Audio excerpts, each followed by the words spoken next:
I want to talk about AI, and in particular in terms of AI and music producers. And I think the big thing that we're always worried about with the whole AI doom wave as it is at the moment is that we're basically going to be out of a job, that AI is going to take over the world and we're not going to be able to earn money writing music again, or there's no point in writing music.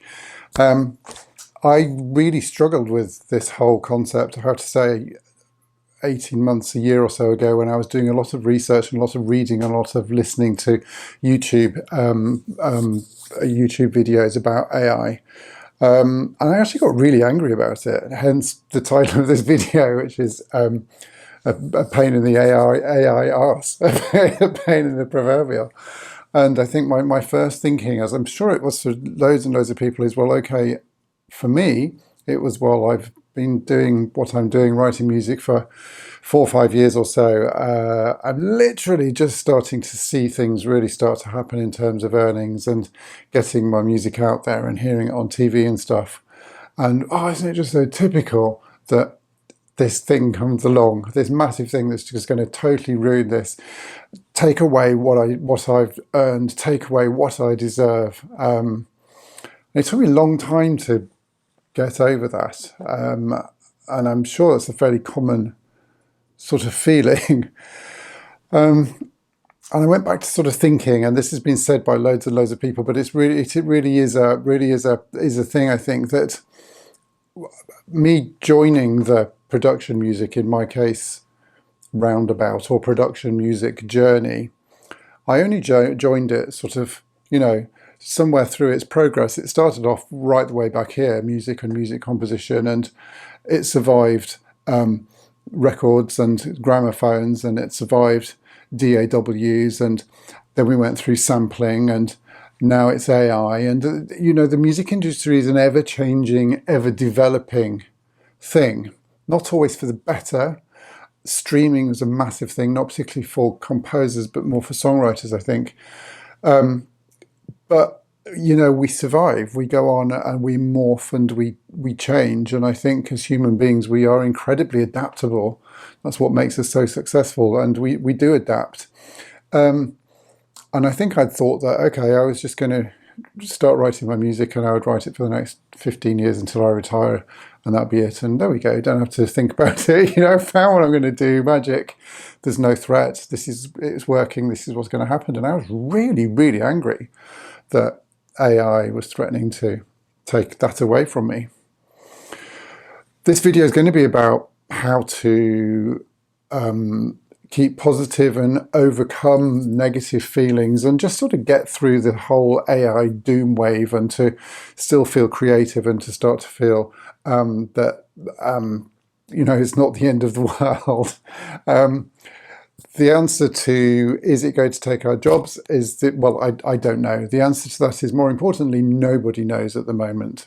So the first thing I think is worth considering is that we in the music writing little industry, niche corner thingy, think that this is just applying to us, and actually this is not. This is a worldwide civilization massive change. There are writers, there are lawyers, probably there are computer programmers, there are videographers, there are bloggers, you name it. AI can probably, photographers, AI is threatening jobs across the board. It's not just us. So in a way that makes, I think makes it feel better. It's not just going to be the music industry that's hit really hard by this. If it is, and we're going to go down the pan, and everybody else is going to be, hey, this is not affecting us. It's not going to be like that. It's going to be everybody. It's a whole worldwide revolution. This is going to be it's going to be as big as the internet. It's going to be as big as the Industrial Revolution. It's going to be another one, the digital revolution. It's going to be another one of those. So I think putting it into context is really, really helpful. I'm going to refer to my notes down here. The other thing also is, actually, we don't have any real facts about AI and its usage at the moment and its impact at the moment. It's everything you're reading, everything you're hearing, all of the information is supposition. It's somebody else's opinion about what might happen in the future. And actually, we don't know what's going to happen in the future. So in a way, there's nothing. It's a very sort of Zen thing, and I'm not. I don't have any sort of any knowledge of Zen Buddhism or anything, but it is a very Zen thing to think about the here and now. And I've learned in other aspects of my life that actually there is, if you can help it, there's no point in worrying about the future, and there's very little point in worrying about the past, even though you can learn from it. The importance is now, and what you can influence now in your day-to-day life, your circle of control. So worrying about what might happen in the future, to a certain extent, really isn't helpful. And you're worrying about other people's opinions, other people's scaremongering. Now, that's not to say you can't be prepared for the possibility of what might happen in the future. And I'm going to do another video, probably next week, that addresses some of that. But actually, there's no point in worrying about what might happen when we don't know what's going to happen. At this moment, I'm recording this in September 2024. There's a huge number of lawsuits going around to do with copyright and AI. And as far as I can see at the moment, AI isn't a threat until the whole copyright issue is sorted out, really, to most of our income, I think. More on that another time. Looking at notes again. The other thing that I think is really, really important is that it's important to be informed about what's going on. But it's everywhere you look at the moment. Every time you open Facebook, there's posts about AI, and there's comments about the fact that we're all doomed, etc., etc. It's in the media, it's in the newspaper, it's literally all over. And I think it can be really helpful to be informed, but to stop. Choose some really, really informative places to get your information from. Actually, I suppose maybe 60 or 70% of my AI information has come from Jesse's channel from Sync My Music, which is fabulous, and his stuff has been really good. I don't think he's put any AI stuff out in the last few weeks, but certainly a year or so ago, there was a lot of stuff on there, probably out of date now. However, it's really, really useful, I think. Choose where you're going to get your information from. And what I started doing was just sticking to that information. I never read the comments. I never read posts on Facebook about AI or Pinterest about AI. I don't read people's comments because I did for a start, but it's all scaremongering. It's everybody going, throwing the, what's this expression, throwing the baby out of the pram, throwing your toys out of the pram, mad panic.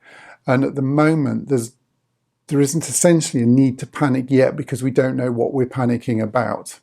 I think it's too early to write us off at the moment and to think that AI is going to destroy the music industry. That's not going to happen, but even you're part of the music industry. So panic, think you can't panic, just not panic and be rational about it and reduce the number of inputs and comments and stuff that you read on it, and reducing your media input can be really, really helpful. A couple of things on a more positive point of view. I think the main issue with AI at the moment is that it's produced by people prompting it. So you have to talk to Suno, you have to talk to Udio, you have to describe what you want. And I think in a way that's a great comfort, because I find it really difficult to describe music in any detail, to say what I want, to talk about music, to describe sound, to describe the emotion. Directors find it even harder. Editors, people that sort of use music professionally and add it to TV programs, it's really, really hard to describe in words what you want, what music is, by its very nature. So by its very nature, you sort of recognize a piece of music, or you recognize the emotion of a piece of music when you hear it.